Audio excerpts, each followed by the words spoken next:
MLM. இது ஒரு ஏமாத்து தொழில், மோசமான தொழில், பித்தலாட்டம். அப்படித்தான் நானும் நினச்சிட்டு இருந்தேன். எங்கள் எம்டி என்னை பார்த்து கேட்டார், இதை ஏன் நீ மாற்றக்கூடாது, உன்னால் முடியும்னாரு. அதை நான் நம்பினேன். அப்படி நம்பினதுனால தான் நான் இங்கே நிற்கிறேன். என்னோட BMW கார் வெளியில் நிற்குது. பணம் சம்பாதிக்கணும்னு நினைக்கிறவனுக்கு இது ஒரு அற்புதமான தொழில். பணம் இப்போ வாழ்க்கைக்கு எவ்வளோ முக்கியம் நான் சொல்ல வேண்டியதில்லை. ஆயிரக்கணக்கான வருஷமாக பெரியவங்க நூற்றுக்கணக்கான பழமொழியில் சொல்லிட்டு போயிருக்காங்க. ஒரு அரசியல்வாதி மக்களோட சிந்தனையை ஜெயிச்சு தனக்கு தேவையானதை சாதிக்கிறான், பணக்காரன் ஆகிறான். ஒரு முதலாளி தன் உழைப்பை பயன்படுத்தாமல் மற்றவங்க உழைப்பை பயன்படுத்தி அவனும் பெரிய பணக்காரன் ஆகிறான். ஒரு பெரு வியாபாரி இந்த 2 பேரையுமே உபயோகித்து தன்னோட தொழிலை நஷ்டமடையாமல் எப்போவுமே பணக்காரனாக இருக்கான். இப்போ நாம் செய்ய வேண்டியதெல்லாம் இவங்களை கரெக்டாக ஃபாலோ பண்ணி தேவையானதை கற்றுக்கிட்டிங்கன்னா இந்த ஸ்கீமில் ஈஸியாக ஆள் சேர்த்துடலாம். எம்எல்எம்மை பொறுத்த வரைக்கும் பணம் உங்கள் காலடியில் கொட்டி கிடக்கு. அதை அள்ளி எடுக்கிறதும் கிள்ளி எடுக்கிறதும் உங்கள் கையில் தான் இருக்குது. இந்தியாவை பொறுத்த வரைக்கும் எங்கேயும் எதுக்கும் கியூ தான். கியூவை ஜெயிக்கணும்னா அதுக்கு பணம் வேணும். இப்போ சொல்லுங்க, கியூவில் நிற்க போறீங்களா இல்லை கியூவை உங்க முன்னாடி நிப்பாட்ட போறீங்களா? வாழ்க்கையில் சந்தோஷமா இருக்கணும்னா என்ன வேணும்? இந்த உலகம் உங்களை மதிக்கணும்னா உங்களுக்கு என்ன வேணும்? உங்களால முடியுமா முடியாதா? That's the spirit, my boys. That's the spirit. இப்போ இந்த ஸ்கீமை பிளாட்டினம் குமாரும் டைமண்ட் போஸ்கோ பாயும் எக்ஸ்பிளைன் பண்ண போறாங்க. guys take over please.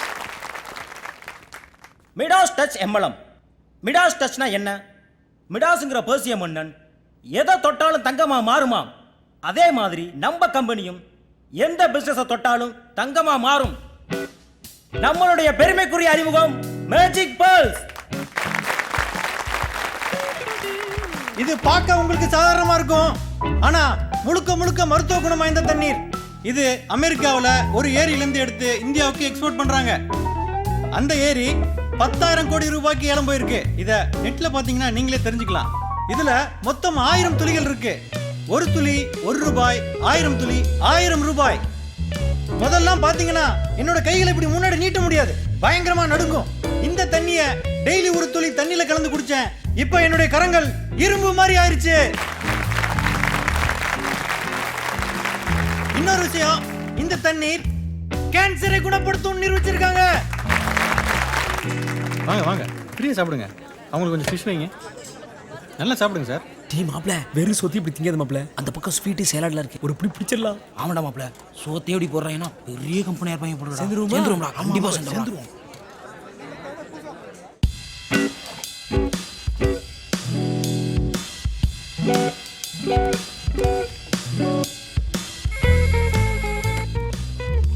சொல்லுங்க குமார் பாய். குருபாய், உங்களை ஒரு பொண்ணை பார்க்கணுமா? ஒரு 2 நிமிஷம் கழிச்சு அனுப்புங்க. பார்க்க எப்படி இருக்கு? ஓகே, போந்தா கோழி மாதிரி இருக்கு.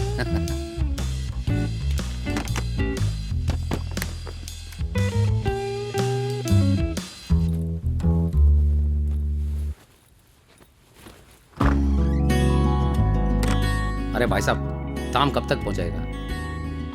लोगों को डिस्ट्रीब्यूट करना है, पैसा की जरूरत पड़ रही है, जल्दी करवा दो. Good morning sir. Thank you sir. कब तक पहुंचाएगा? जल्दी पहुंच, ठीक है? சொல்லுங்கம்மா, இந்த ஸ்கீமில் ஏதாவது சந்தேகமா? இல்லை சார், என் பேர் பானு சார், வடமங்கலத்திலிருந்து வரேன் சார். மீட்டிங் அட்டென்ட் பண்ணால் வேலை கிடைக்கும்னு ஒரு அண்ணா சொல்லிச்சு சார், அதான் சார் வந்தேன். இந்த ஸ்கீமில் சேர்றது கூட என்கிட்ட பணம் இல்லை சார். இந்த ஆஃபீஸில் ஏதாவது வேலை கிடைக்குமா சார்?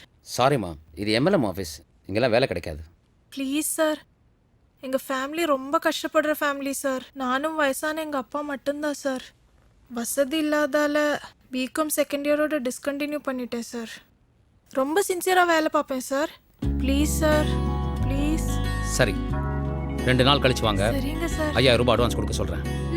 வரும்போது நல்லா ட்ரெஸ் பண்ணிட்டு வாங்க. ஓகேங்க சார். குமார் பாய். சொல்லுங்க பாய். பானு நம்ம ஆஃபீஸில் ஜாயின் பண்ண போகிறாங்க, அவங்களுக்கு ஒரு 5000 ரூபா அட்வான்ஸ் கொடுத்துருங்க. ஓகே. ரொம்ப தேங்க்ஸ் சார்.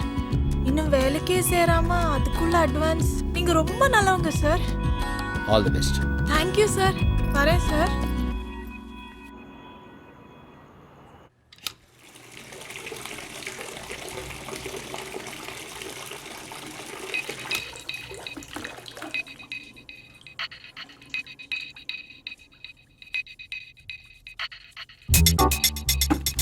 என்ன குருபாய், பொண்ணுக்கு அட்வான்ஸ்லாம் சொல்லிட்டீங்களா?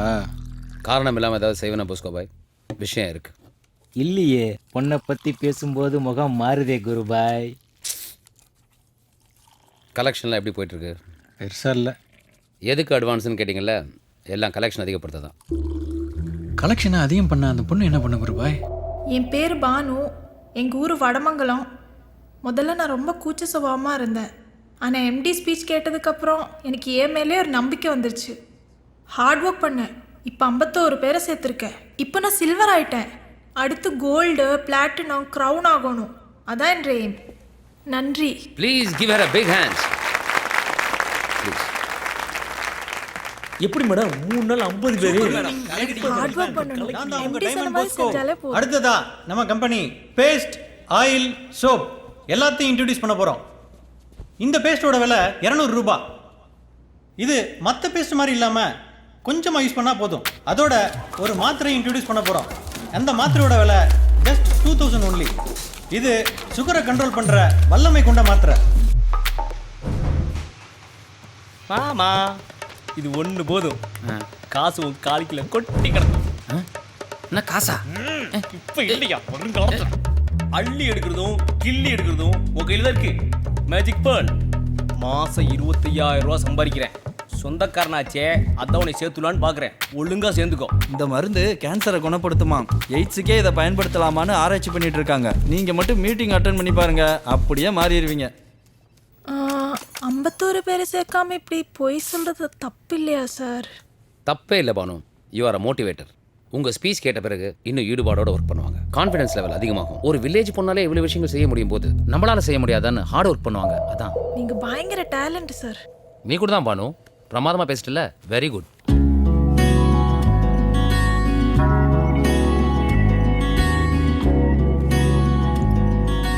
தட் ரிமைண்ட்ஸ் மீ, இந்த ட்ரெஸ் உனக்கு ரொம்ப நல்லா இருக்கு. Nice selection.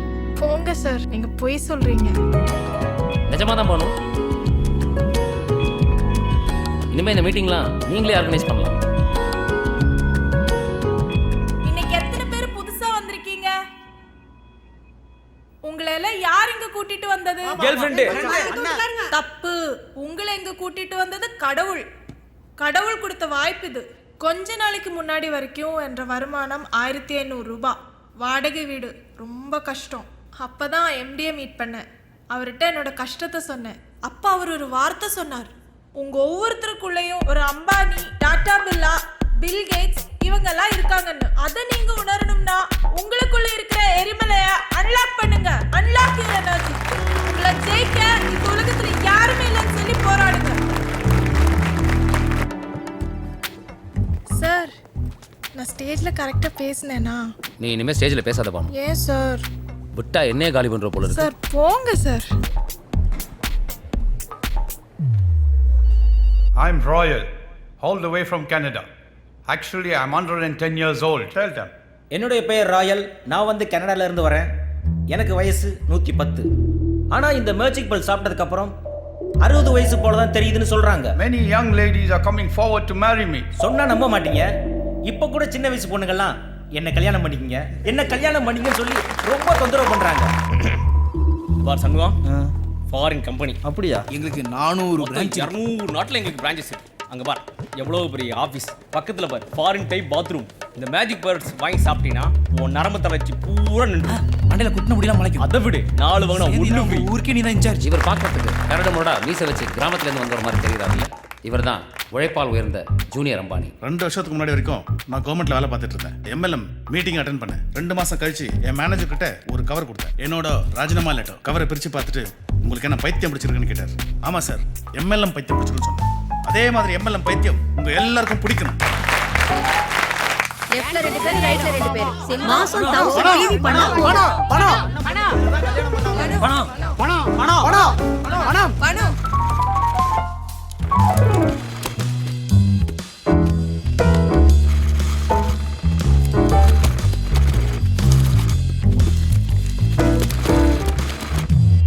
சார், இவர் பேரு ஜெயமோகன்.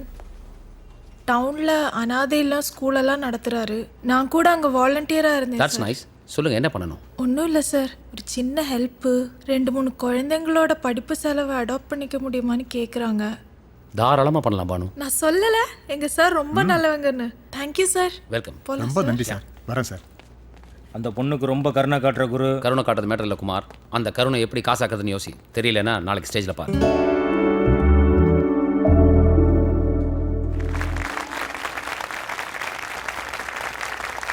அன்புங்கிறது ஒரு சுவர் மாதிரி. அதன் மீது வீசப்படுகின்ற மண்புட்டிகள் உடைந்து சிதறும், கற்கள் காயம் ஏற்படுத்தி கீழே விழும். அதன் மீது எரியப்படுகின்ற சேறு அடையாளம் ஏற்படுத்தி உலர்ந்து உதிரும். ஆனால் அன்பு என்கின்ற அந்த சுவர் மட்டும் என்றுமே நிலைத்து நிற்கும். இந்த உலகத்துல நாடு, மொழி, மதம், ஜாதின்னு ஏதேதோ காரணங்களுக்காக ஒருத்தர் அடிச்சுக்கிறாங்க, வெறுத்துக்கிறாங்க. இதுக்கெல்லாம் சேர்த்து நம்ம எல்லார்கிட்டையும் அன்பா இருக்கலாம். வாங்க. நமக்கு வெறும் பணம் சம்பாதிக்கிற பேராசை மட்டும்தான் இருக்குன்னு நினைக்கிற இந்த உலகத்துக்கு மத்தியில் இந்த சமூகத்து மேல நமக்கு அக்கறை இருக்குங்கிறத நம்ம நிரூபிப்போம். அதுக்கு தான் இந்த மிடாஸ் டச் MLM சார்பா இந்த செக் ப்ளீஸ்.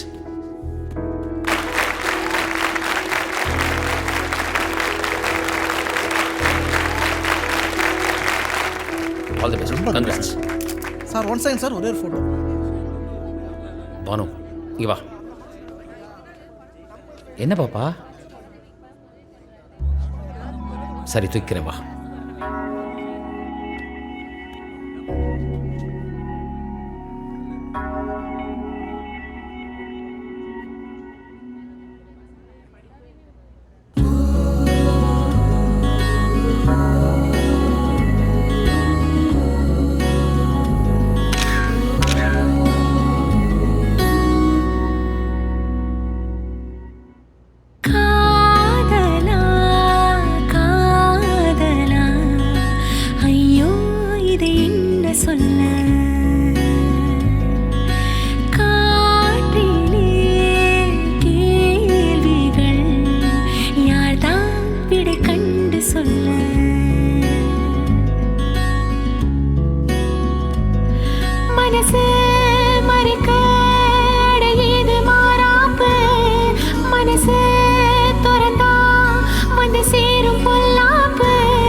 ஆஃபீஸ் வாடகை 2 லட்ச ரூபா, மீட்டிங் நடத்தின செலவு 6 லட்ச ரூபா, கோட் ஷூட் வாடகை 50,000 ரூபா. வாடா பாவீங்களா, ஒரு 10 கோட்டு தாங்கிறனா கேட்டிங்களாடா?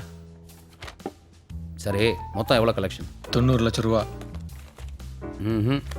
இந்த ஊர் மக்கள் டோட்டல் வேஸ்டா. நம்ம கொடுக்க வேண்டிய கமிஷன் லிஸ்ட்டு 5 லட்ச ரூபா இருக்கு. இந்தா 15 நாளைக்கு அப்புறம் செக் போட்டு கொடுக்குறேன்னு சொல்லு. எந்த பேங்கு? நான் சொல்கிறேன். செக்கை வாங்கிட்டீங்க, நல்லா எனர்ஜியா ஒர்க் பண்ணு பாலோ. செக்க கொடுத்துட்டீங்கல்ல, இதை காட்டி ஒரு களை கலக்கிடுறேன். பாருங்க, பட்டைய கிளப்பிடுறோம். வாழ்த்துக்கள் வாழ்த்துக்கள் வாழ்த்துக்கள் வாழ்த்துக்கள். என்ன இந்த ஜிகிடி நம்மளை கண்டுக்கவே மாட்டேங்கிறான். இந்தாங்க சும்மா கும்மன் இருக்காளே. புது பேம்ப்ளெட். மேஜிக் பர்சனலி குளிப்பாளோ. சில்வர் ஆகி கோல்ட் ஆகி MD ஆகி உன்னை கரெக்ட் பண்ணடா. ஹலோ, உங்க MD எங்க இருக்காரு? தெரியாது. எப்போ வருவாரு? தெரியாது. எங்க போயிருக்காருனாவது தெரியுமா? தெரியாது. அப்புறம் என்ன நொன்னைக்கு இங்க உட்கார்ந்து ஆட்டிட்டு இருக்கடா வெங்காயம்? சார் சார், என்ன ப்ராப்ளம்? உங்க MD-ய பார்க்கணும். என்ன விஷயம் சார்? நீ யாரு? நான் இங்கே வேலை செய்கிறேன். MD 1 ஹவர்ல வந்துருவாரு. நாங்க வெயிட் பண்றோம். வாங்க சார். விடியா உள்ள உட்காருங்க. உட்காருங்க சார், ப்ளீஸ் உட்காருங்க. இன்னைக்கு எவ்வளவு நேரம் ஆனாலும் அவனை பார்க்காம போக கூடாதுடா மாப்ள. குமார், டக்குன்னு வெளில வா.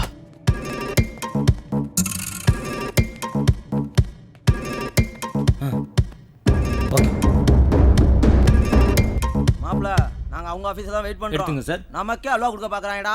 நம்ம பசங்க செக் எடுத்துட்டு சீக்கிரமா வர சொல்றான். எல்லா இடத்துலயும் விசாரிச்சு பார்த்துட்டேன் மாப்ள. ITIT பேங்க்னு ஒன்று இல்லவே இல்லை. ப்ளீஸ் அந்த பேர்ல செக் கொடுத்துருக்கான். விசாரிச்சு பாப்போம் மாப்ள. பிரச்சனை மாதிரி தெரிஞ்சுன்னா மாமா போலீஸா தான் இருக்காப்ல. போனை போட்டு கூப்பிட்டுருவோம்.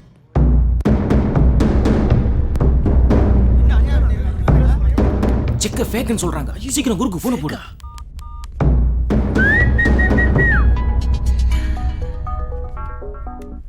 சொல்லு குரு, பிரச்சனை என்னாச்சு செல்வம்? நம்ம கொடுத்த செக்க ஃபேக்னு சொல்றாங்க குரு. இந்த ஊர் வேலைக்கு அவனை SI எல்லாம் சொல்லிட்டு தான் 15 நாள் கழிச்சு செக் கொடுக்க சொன்னேன். 15 நாள் தள்ளி டேட் போட்டு நேத்தே கொடுத்துட்டேன் குரு. சரி ஓகே, உள்ள இருக்க பணத்தெல்லாம் பேக் பண்ணி பானு கிட்ட கொடு, மத்ததை நான் பாத்துக்கிறேன். ஓகே. ஹலோ ஹலோ பானு, நான் தான் பேசுறேன். ஒன்றும் இல்லை, செல்வம் வந்து உங்ககிட்ட ஒரு பேக் கொடுப்பாரு, அதை எடுத்துக்கிட்டு ஹோட்டலுக்கு வந்துருங்க. ஏன்னா உடனே போய் ரிசர்வ் பேங்க்ல பணம் கட்டணும். Okay sir, okay sir.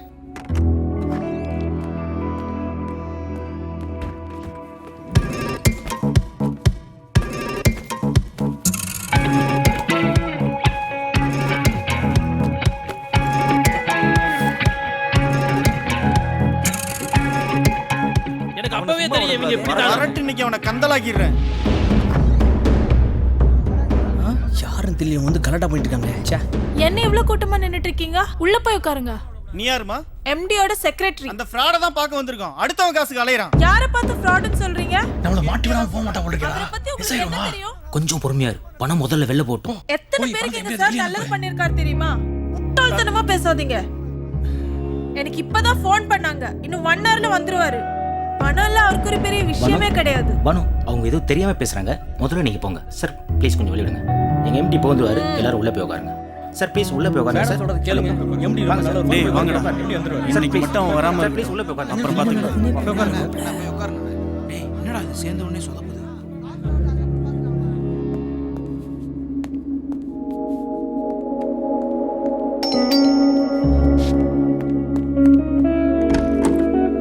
குடு பணம்.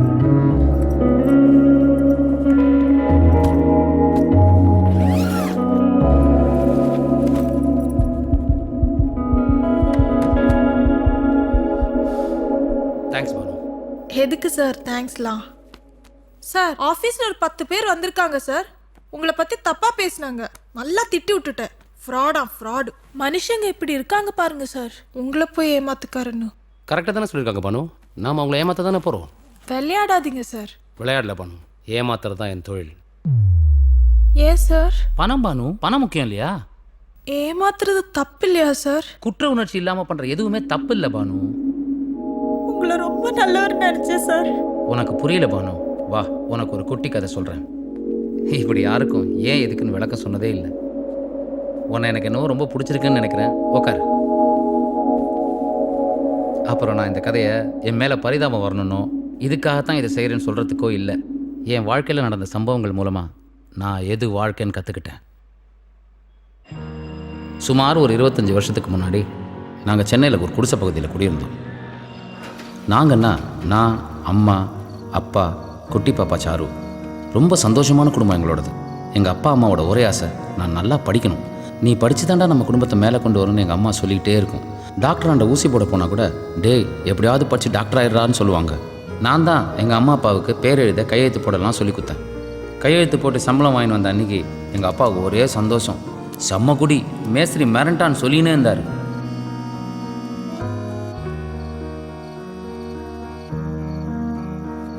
ஒரு நாள் வழக்கம் போல் எங்கள் குப்பத்து குடிசைங்களாம் எரிஞ்சு போச்சு. யாரோ வந்து டீ பன்னு அரிசிலாம் கொடுத்து நீங்கள் சட்டப்படி இனிமேல் இங்கே இருக்கக்கூடாதுன்னு சொல்லிட்டாங்க. ஊருக்கு வெளியே இடம் தரேன்னாங்க. நாங்கள் இருந்ததே மோசமான இடம். இது அதை விட மோசமாக இருந்துச்சு. அப்பாவோட வேலைக்கு ஸ்கூலுக்கெல்லாம் தூரமாக இருந்ததால் நாங்கள் பிளாட்ஃபார்ம்லேயே குடியிருக்க ஆரம்பித்தோம். டெய்லி ஸ்கூலுக்கு போயிட்டு வரும்போது பார்ப்பேன் எங்கள் குடிசைங்க இருந்த இடத்துல பெரிய பில்டிங் கட்டிக்கிட்டு இருந்தாங்க. எங்கள் அம்மா அவன்கிட்ட கேட்டால் பேசாமல் படின்ட்டாங்க. ஒரு நாள் பிளாட்ஃபார்மில் உட்காந்து படிச்சுட்டு இருக்கும்போது டமன்னு ஒரு சத்தம். கூடவே அம்மாவும் ஆணு கத்துற சத்தம். என்னன்னு திரும்பி பார்த்தா மூஞ்சிக்கு பக்கத்தில் பெரிய டயரோட ஒரு கார் நிற்கிது. அப்பா பாப்பாவோட சத்தத்தையே காணும். நான் கதறிக்கிட்டே ஓடினேன். சுற்றி இருந்த எல்லாரும் வந்து காரை எடுத்தாங்க. அப்பாவும் பாப்பாவும் அங்கேயே நசுங்கி இறந்துட்டாங்க. அம்மாவை ஹாஸ்பிட்டலில் சேர்த்தாங்க. நான் ஸ்கூலுக்கு போகாமல் அம்மாவோட ஹாஸ்பிட்டல்லே இருக்க ஆரம்பித்தேன். மறுநாள் ஒரு NGO அக்கா வந்தாங்க.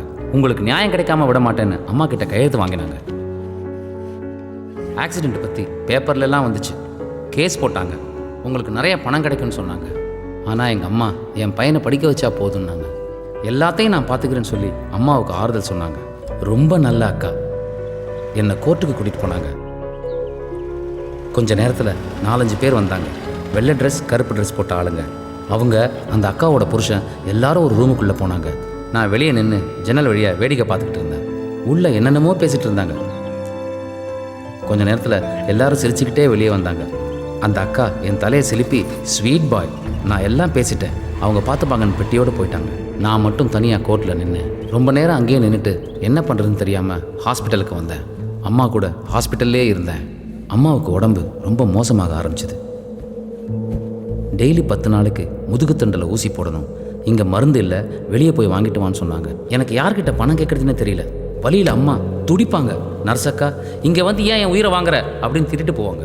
டாக்டரு அவர் கூட நிறையா ஸ்டூடெண்ட்ஸ்லாம் வந்து பார்ப்பாங்க. எங்கள் அம்மாவை வச்சு டாக்டர் கிளாஸ் எடுப்பார். ஒரு அக்கா கேட்டாங்க, இவ்வளோ மோசமாக இருக்காங்க, ஏன் டாக்டர் ட்ரீட்மெண்ட் பண்ணாமல் இருக்காங்க?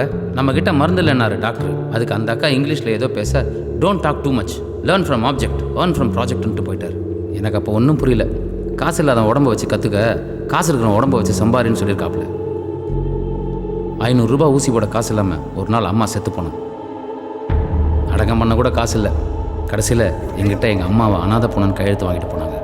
என் படிப்பு கடைசியில் அந்த கையெழுத்துக்கு தான் உதவுச்சு. சுடுகாட்டில் எரிமேடைக்கு பக்கத்தில் உட்காந்து அழுதுகிட்டு இருந்தேன். அப்போ வெட்டியான், என்னடா பையன் அழுதுங்கிற, எல்லாரும் ஒரு நாள் கைட்டின்னு போக வேண்டியதான்னாரு. நான் என்னை ஏமாத்தின கதையை சொன்னேன்.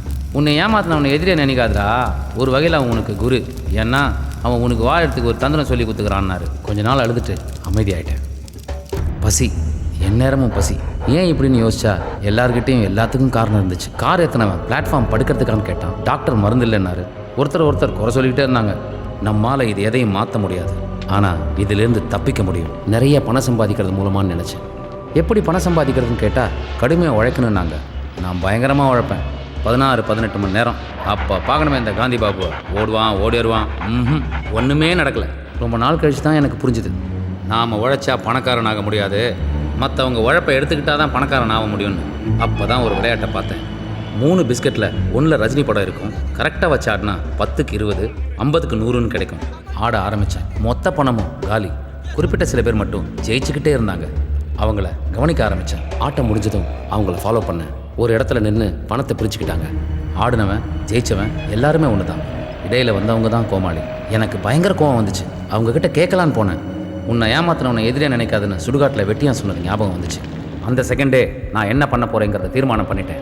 அதுக்கப்புறம் என்னை எவனாலையும் தடுக்க முடியல. பணம் இருந்தால் என்ன வேணால் பண்ணலான்னா அந்த பணத்தை சம்பாதிக்க நான் ஏன் என்ன வேணாலும் பண்ணக்கூடாதுன்னு நினச்சேன். பணம் தான் என் மொழி, பணம் தான் என் ஜாதி, பணம் தான் என் மதம். ஆனா சார், யாரோ பண்ண தப்புக்காக மற்றவங்கள ஏமாத்துறது தப்பு இல்லையா சார்? ஒருத்தருக்கு ஒருத்தர் அக்கறையாகவும் அன்பாகவும் இருக்கிறது தானே சார் சந்தோஷம். நீங்க ரொம்ப நல்லவர் சார், நீங்க இப்படியெல்லாம் பண்ணாதீங்க. இல்லை பானு, இந்த சமூகம் நமக்கு என்ன பண்ணுச்சோ அதை தான் நாம் திரும்பி இந்த சமூகத்துக்கு பண்ணுறோம். நல்லவனா வாழ்ந்தா செத்த பிறகு சொர்க்கத்துக்கு போகலாம், கெட்டவனா வாழ்ந்தா வாழும்போதே சொர்க்கத்தில் வாழலாம். அதனால ரொம்ப கன்ஃபியூஸ் பண்ணிக்காத. ஒரு வகையில் நீ இந்த பிஸ்னஸில் என்னோட பார்ட்னர் தான். தேங்க்ஸ் பானு.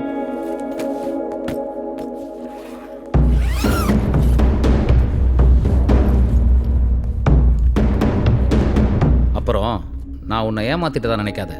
ஒரு வகையில் நான் உனக்கு குரு. உன் வாழ்க்கையை நல்லா வாழ உனக்கு ஒரு தந்திரம் சொல்லி கொடுத்துருக்கேன். பாய்.